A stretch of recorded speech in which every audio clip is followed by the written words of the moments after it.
Hi guys, greetings from Malaysia. Thank you for having me back again.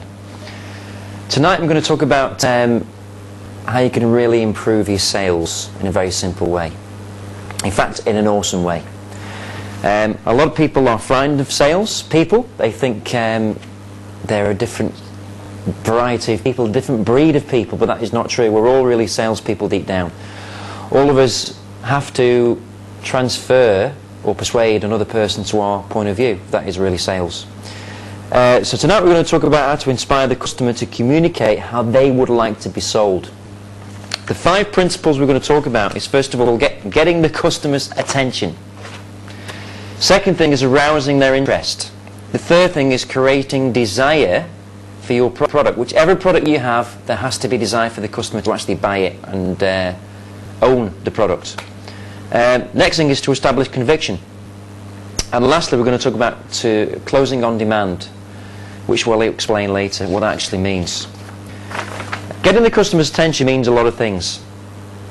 But first of all, if you don't have their full attention, if they are distracted in any way, shape or form, they will not be focused on what you're doing. Therefore, they won't be listening to you. They won't be able to make decisions on whether your product will benefit them. And really, they're not really going to be enjoying it because you're boring them. You've got to find a way not to do that. So the first thing you've got to establish control of these people. Now, when you're taking control in the first instance, when you're meeting people, when you're sitting people down in front of you, you've got to look into their eyes and you've got to have eye contact. People will respect you when you look them in the eye in a very sincere way, so that they can see that you actually mean what you're saying. But most importantly, that you have the respect for them by taking the effort to make sure that you do a good job about the presentation. It's all about respect here. Please make sure you get fantastic eye contact. If they're looking away from you, look away from them, find their eyes again and bring them back, and they'll get the message. Don't let them look away. If they're looking away, they're not interested, therefore they're not listening to you. If they're not listening to the presentation, you can forget exactly what you're talking about. It's a waste of time. Please get their eye contact. Secondly, get your ears. Your ears here are like radars. Imagine a big radar dish here. Your ears are a tool to tune into these people. You've got eye contact, but you've also got 2 ears. And whatever they say to you, even if it's negative, even if they're shouting at you, even if they're saying that they're not interested in you, listen carefully and intently to what these people are saying to you. Believe me, once they see that you are listening to them, they will respect you and begin to like you and give you empathy, because you're tuning into them, you're listening to them. You're not listening to anybody else, you're not listening to your own voice, you're listening to them. And when you're listening, make sure that they tell you everything. If they haven't finished, let them finish. Do not interrupt what they're saying. When they're finished, then is the time to turn it around and start to pitch the benefits of your product. But most importantly, please tune into these people.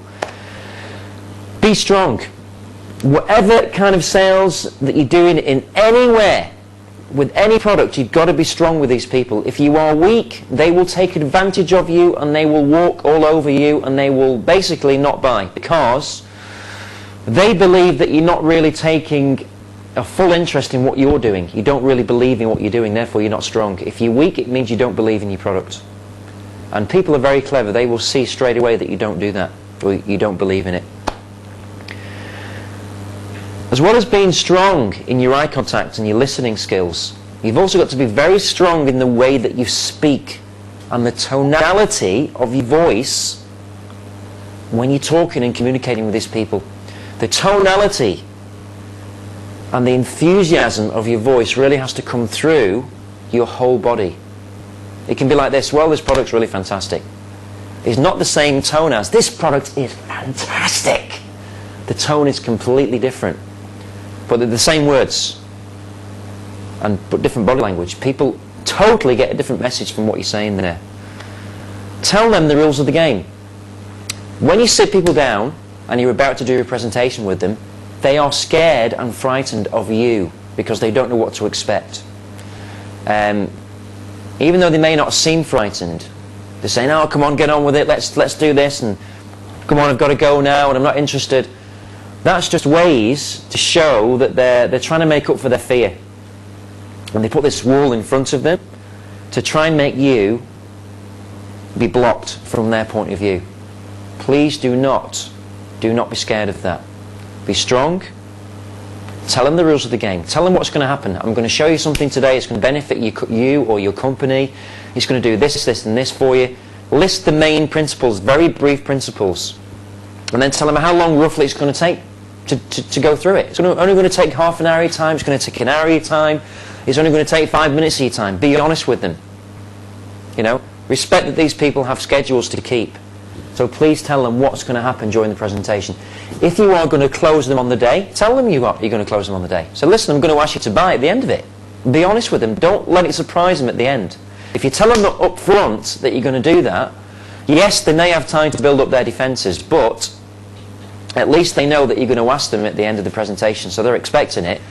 So therefore, it's easy to do it. Make them laugh. Inject some humour. Now listen, a lot of people in these in books you read and the things that you see on TV tell you that please do not tell a joke if it doesn't work. Practice the joke. Yes, that is true. Try and practice a couple of jokes before you actually tell them the joke. If it doesn't work, it doesn't matter. You make mistakes. Laugh at yourself and they'll respect you for it. They'll still laugh and still get the joke, but at least you can laugh about yourself. And they'll relax. And what happens when people laugh is that their barriers come down and they feel very, very much at ease with you because they see that you're human, you're not just a machine trying to sell a product. So please, laughing and humour is very important. Very, very important. Distract them from any outside influences and take control. Where you do your presentation is quite important. If there's a lot of loud noises around you, there's people walking in the room all the time, or if there's somebody else talking on the other side of the room, make sure the environment that you're in is conducive to what you're doing. So if you're doing a presentation with a slideshow, make sure that you are in the room with the right people. Make sure the door is locked, that no one comes in or comes out of that room. Believe you me, if someone walks in and walks out of the room all the time, these people will get distracted. You've got to take control of it. If someone does do that, which does happen, sometimes the maid or the tea lady comes in and says, do you want a cup of tea? And distracts you all, then you have to get on with it and you have to adapt. But please get back to what you're doing after that. Believe you'll make a lot of mistakes. You'll have a lot of tests in any presentation that you do through the years. Use that as a learning experience. And it says here, please, please, please ask questions. We're going to talk about questions a bit later on. But if you don't ask questions, you're not going to find out really what makes these people tick, what they actually want, what really drives them. And if you don't know what drives them, you can't find the right product. You've got to ask questions all the time. Got to. Next, arousing the customer's interest. You've got their attention, but you can only keep that attention for so long. You've got to find a way now to get their interest in what you're doing. Now, a grabber is a bit like a tease. It's a bit like a teaser. So you give them something and you take it away again. It's a bit like if you go to the cinema. If you go to the cinema and watch the previews on the screen before the main feature starts, you'll notice that the best bits of the film are normally in the previews. They go, oh, there's banging and crashing and this happens and that happens and all this in like the space of 10 seconds in the preview. But you don't know what happens. It leaves you on the edge. You see, oh, I've got to go and see that film. I've got to go and see that film. That is what a grabber is. It's a teaser. So tell them something like, listen, I'm going to show you something today. But if I could show you something, if I could show you a car and it only cost you the price of your grocery shopping per week and that's all it cost you, would you be interested? Now it doesn't have to be a car you sell, but relate it to something that they can relate with. Shopping they can relate with because they know how much it costs. So shock them a little bit, but make sure of course you can deliver that price. And then you'll get their interest because there's something in it for them. You've got to find something that is in it for them very early on in the presentation. It says here, find the DBM. Now, a DBM is a dominant buying motive. The dominant buying motive is the reason that your customer will buy your product today. The dominant buying motive is the reason why they will be motivated to buy your product. Now, to find out their DBM, we'll talk a bit more about that later, but to find out their DBM, you have to ask them questions. very good questions that will tell you the information that you need.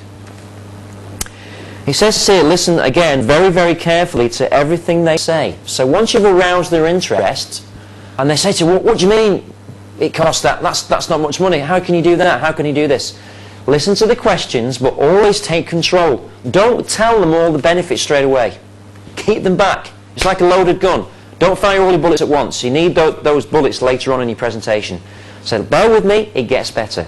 Bear with me, what I'm about to show you will benefit you, but just bear with me a few minutes more and I'll come to that point later on. So stick to your presentation, but keep teasing them all the time. Make sure you simplify your idea as much as possible. Whatever product that you have, it may be an internet-related product, it may be a machine-related product, it may be a chemical, it may be lots of things. It may seem a complicated issue, but it doesn't have to be that way. You've got to simplify it as much as you can. Even if your listeners or your buyers are in the industry, they may not be as knowledgeable as you about that product. Therefore, keep it as simple and really easy to understand as possible, so that these people can really grasp the idea and the concept that you're trying to sell. That is very important. If you make it too complicated, if you keep telling them this and it does this and it does that and it does that, people will switch off and they will not listen to what you're saying and they will not be excited.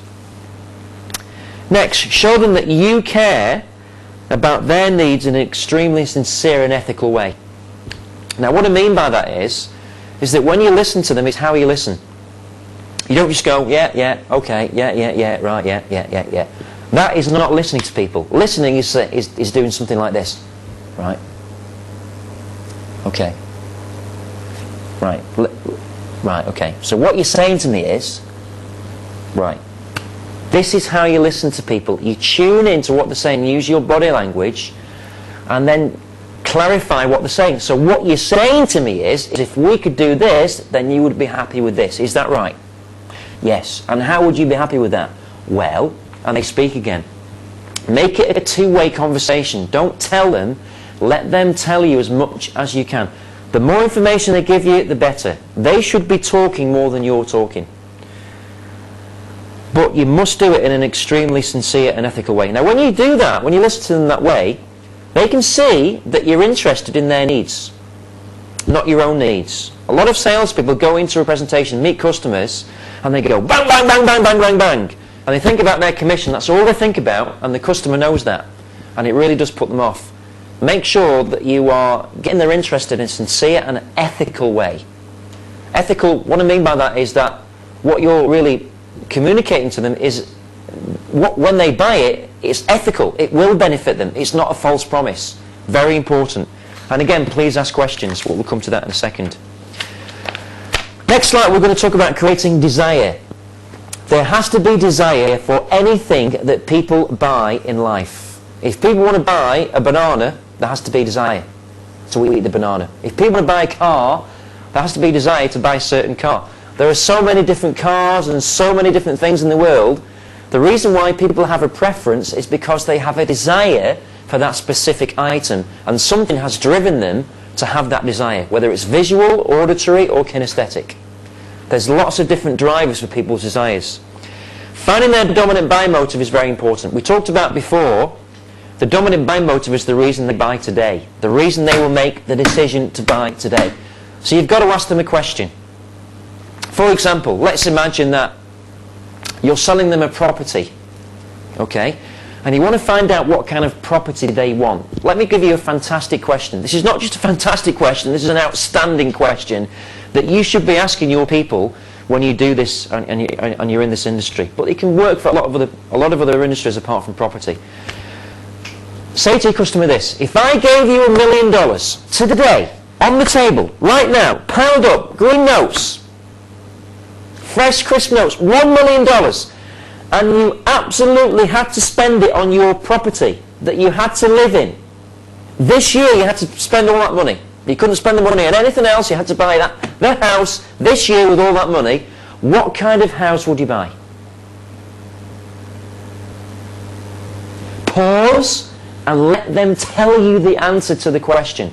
If they don't answer you, ask the question again. If I gave you $1 million on this table right now, you have to spend it this year on the property that you want to live in, What kind of property would you buy? Where would you have it? What would it be like? What kind of facilities would you want? How many rooms would you like? And so forth and so forth and so forth. Now, if you keep asking that question in a very indignant way, in a very enthusiastic way, in a very sincere way, they will tell you the answers. They may pause a little bit, and they'll go, well, I've never really been asked that question before. If they say that to you, that's really good, because they're listening to you. And then they will begin to tell you what kind of house they want. What kind of house fulfills them as a family or as an individual. Because everyone's idea of a dream home is completely different to everybody else's. You have to find out their individual needs. Once they tell you that information, what you've done is now you've found out a dominant buying motive. You found out a reason for them to buy your product or your house today. Again, doesn't have to be a house, can be any product. The reason I said $1 million is to take away the fear of money. People sometimes will only tell you what they really want when you take out the element of money, because they'll put money in the way as a limiting belief. Sometimes people will tell you really what they want according to what they think they can afford. But what you really want is really what fulfills them as a property or a product. And then you can find out and negotiate what would be affordable to them. So basically you're meeting them both ways. And you're finding out really what they would be happy with. Reassure them that your company can deliver by showing how easy it is to use the product. It is very important that once you are making promises, once you are communicating how good your product or service is, you have to back it up. They have to know that they can use your product. They have to know that other customers are using your product and are very satisfied. They have to know that your product is easy to use and will directly benefit them. If they don't believe that, they obviously will not buy it. Now, for you to be able to translate that information across to them so that they believe that it is easy to use, is by showing them very, very, very small benefits of the product. It's by showing them how easy it is to use the product, by demonstrating it. It's by showing them testimonials of satisfied customers, either by in black and white, on the TV, on a video, telephone. There's loads of different ways. But you've got to build that credibility that those people believe sincerely that your product stands out and works. Next, use financial logic. Every product that you sell in the world has a price. People have to justify that price. Why should I spend all that money on your product? Justify why I should spend that money on your product. They're asking that question all the time. People buy with emotion, but they also buy with logic. But remember this, emotion counts for more than 80% of the sale. Logic is about 20%. So basically your logic is backing up their emotional decision. Logic is, for example, does it save them money? If it does save them money, how does it save them money? If it really does save them money, they know how it saves them money, how much money in real terms is it going to save them this year, next year, the year after that? Show them in black and white, but get them to agree with you and close them on the answers. So would you agree with me, John and Mary, that this product will benefit you financially in today and in the future? And get them to answer you. We'll come to techniques and closing questions later on. But please, please use logic, use financial logic to back up what you're saying and justify the purchase. Next, very importantly, paint a picture of your customer directly benefiting from your product. Put these people in the ownership of your product. If they're buying a car, paint the picture. Just imagine John and Mary sitting in that lovely leather seat, putting your hands on that steering wheel, turning the key and hearing that fantastic sound of your favourite car starting up in the morning. Imagine just driving down the road with the window down and people looking at you in the street, admiring the car that you're driving, feeling comfortable, your friend sitting next to you, admiring the interior of the car. Wow, what a great car, what a fantastic car. Paint the picture, get them excited about owning your product. It really, really does create desire. Now when you're painting a picture, you've got to appeal to the five senses. Sight, what they see, what they hear, what they taste, what they feel. Okay? What they can touch. Appeal to the five senses. So think about when you're selling your product, what they actually will see when they use it. Will they see a lovely beach? Will they see a lovely resort? Will they see a lovely house? Will they see a lovely car? Whatever it's going to be. It can be anything. But paint the picture and spend a long time doing that. And please don't feel silly doing it. A lot of salespeople say to me, well, you know, that's the hardest part of the presentation. It's really difficult to paint that picture emotionally. I will tell you now, if you do not do that, your sales will drop at about 80%. If you keep doing it and learn how to do it properly and really excite these people, your sales will start going up and increase and increase. If I can teach you one thing today about successful sales, it's creating desire by painting the picture of how it would feel to them by owning your product. Extremely crucial to what you're doing. Next, close them when their desire is peaking. So when they show interest in your product, they will ask you questions. They will ask, well, that sounds really good. Well, how does it work? Or how much does it cost? And where can we get this? And can we order one? And da da da. When people are interested, they will sit in the chair like this, and they will start to ask you questions. That's the time when you close people. You close them when the desire is high. You cannot close them when they don't want it. If they're not asking you questions, it's very difficult to close them, because really the desire is not strong enough to close them and to make a decision on it. I'll explain more of that later. Next, you've got to establish conviction with these people. Now, conviction is the way you speak, is the way you hold yourself, and your body language. Conviction is the way the presentation comes across. Your eye contact, the way you look at people, the way that you move your arms, your body, the way that you talk, your tonality in the voice, the way that you listen to these people. To build conviction, to establish conviction, you have to build a rapport. Now, to build a rapport is another training session, but very, very briefly, to build rapport, first of all, you've got to listen to them. Secondly, you've got to be able to answer the question sincerely. Thirdly, you've got to show them that you care. Next, you've got to find a way that they believe that you care about them by asking them more questions about their own lives. Show an interest in what they do. Try and find a common bond. If they play golf, fantastic. If you don't play golf, doesn't matter. Show that you're interested in playing golf. Well, I've always wanted to learn how to play golf. How do you do it? Why is it so good to play golf? Act interested. You probably are interested anyway. But if you show you're interested, people love that. People love to talk about themselves. It's their favourite subject. People will go on about themselves all day as long as you ask them questions and show that you're interested. But once you do that, they'll really like you as a person. And people only buy from people that they really like. They don't buy of people they don't like. They buy off friends. And they only buy off a friend if you've built enough trust and rapport to do that. By being very passionate about what you're doing, this is the whole basis of really why people will buy from you. They have to really see that you mean what you say. So once you've built rapport, once you've got a good banter going with these people, once you've got trust, once you've got something that you can relate to, then it's the time to really build that passion and show them that by buying this product or using this service that you've got today, they will directly benefit. You're doing them a service. If they buy it, you're doing them a service. If they don't buy it, you're doing them a disservice.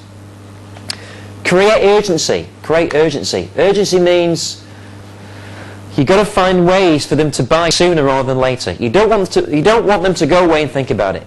You don't want to come back and do 3, 4, 5, 6 presentations, because basically you're not selling the product.